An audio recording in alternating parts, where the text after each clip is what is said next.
नमस्कार। आकाशवाणी जयपुर अजमेर से प्रस्तुत हैं प्रादेशिक समाचार।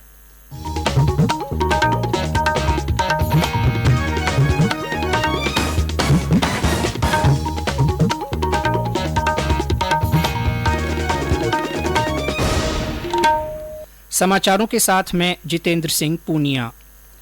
प्रधानमंत्री नरेंद्र मोदी ने कहा है कि प्राकृतिक खेती को लेकर देश में बड़ा अभियान चल रहा है। उन्होंने कहा कि कम समय में ही हजारों किसान प्राकृतिक खेती से जुड़ चुके हैं। श्री मोदी आज गुजरात के सूरत में आयोजित प्राकृतिक खेती सम्मेलन को वीडियो कॉन्फ्रेंस के माध्यम से संबोधित कर रहे थे। उन्होंने कहा कि सूरत से निकला प्राकृतिक खेती का मॉडल पूरे देश का भी मॉडल बन सकता है। प्रधानमंत्री ने कहा कि प्राकृतिक खेती आर्थिक सफलता का भी एक जरिया है। प्राकृतिक खेती से पर्यावरण और जीव सेवा का भी आशीर्वाद मिलता है। उन्होंने कहा कि प्राकृतिक खेती को नमामि गंगे परियोजना से भी जोड़ा गया है। सम्मेलन में गुजरात के राज्यपाल और मुख्यमंत्री सहित प्राकृतिक खेती अपनाने वाले हजारों किसान और हितधारक शामिल हुए। इस सम्मेलन का आयोजन आजादी का अमृत महोत्सव के तहत किया गया। सिरोही जिले के माउंट आबू में भारतीय जनता पार्टी का राज्य स्तरीय प्रशिक्षण शिविर आज से शुरू हुआ। शिविर में संगठनात्मक मुद्दों पर चर्चा की जा रही है। 3 दिन तक चलने वाले इस शिविर में राष्ट्रीय सह संगठन मंत्री वी सतीश, प्रदेश संगठन मंत्री चंद्रशेखर, प्रदेशाध्यक्ष डॉक्टर सतीश पूनिया, प्रदेश प्रभारी अरुण सिंह, नेता प्रतिपक्ष गुलाब चंद कटारिया, केंद्रीय मंत्री गजेंद्र सिंह शेखावत, उपनेता प्रतिपक्ष राजेंद्र राठौड़ सहित पार्टी के कई बड़े और पदाधिकारी हिस्सा ले रहे हैं। राज्यपाल कलराज मिश्र से आज हिमाचल प्रदेश के मुख्यमंत्री जयराम ठाकुर ने राजभवन में मुलाकात की। राज्यपाल श्री मिश्र से उनकी ये शिष्टाचार भेंट थी। गौरतलब है कि श्री ठाकुर कल जयपुर में हुई उत्तर क्षेत्रीय परिषद की 30वीं बैठक में शामिल हुए थे। ईद उल अजहा आज पूरे देश में उत्साह के साथ मनाया जा रहा है। लोगों ने ईदगाहों और मस्जिदों में नमाज अदा की। इसके बाद लोगों ने एक दूसरे को गले लगाकर ईद की मुबारकबाद दी। प्रदेश में भी ईद का त्योहार पारंपरिक उत्साह के साथ मनाया जा रहा है। जयपुर में ईदगाह सहित विभिन्न मस्जिदों में नमाज अदा की गई।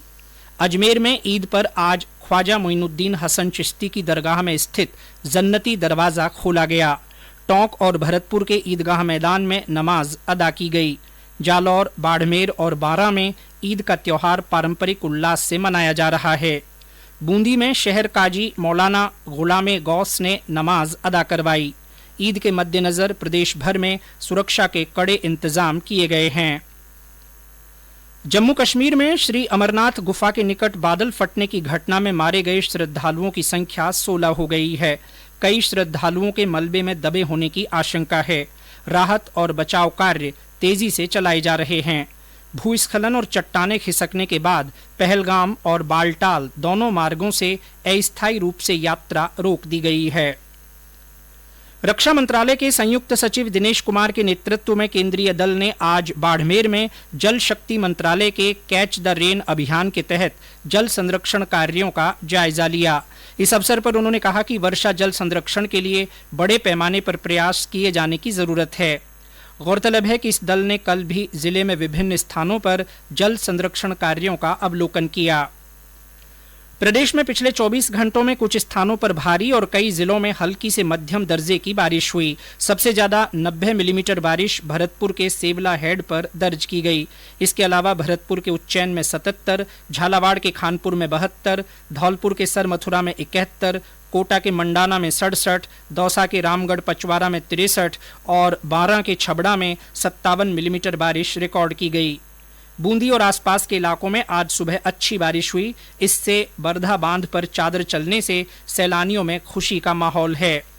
मौसम विभाग के अनुसार आज जयपुर, दौसा, भरतपुर, धौलपुर, करौली, भीलवाड़ा, अजमेर, टोंक, कोटा, बूंदी, बारां, सवाई माधोपुर, झुंझुनू, चूरू, सीकर, नागौर, चित्तौड़गढ़, राजसमंद, उदयपुर जिलों तथा आसपास के क्षेत्रों में कुछ स्थानों पर हल्की से मध्यम वर्षा होने की संभावना है।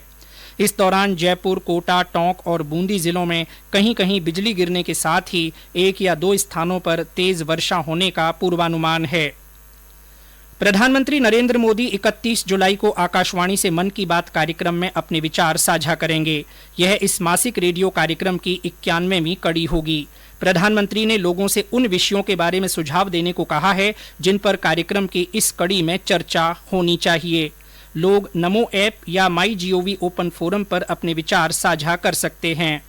इसी के साथ प्रादेशिक समाचार बुलेटिन समाप्त हुआ।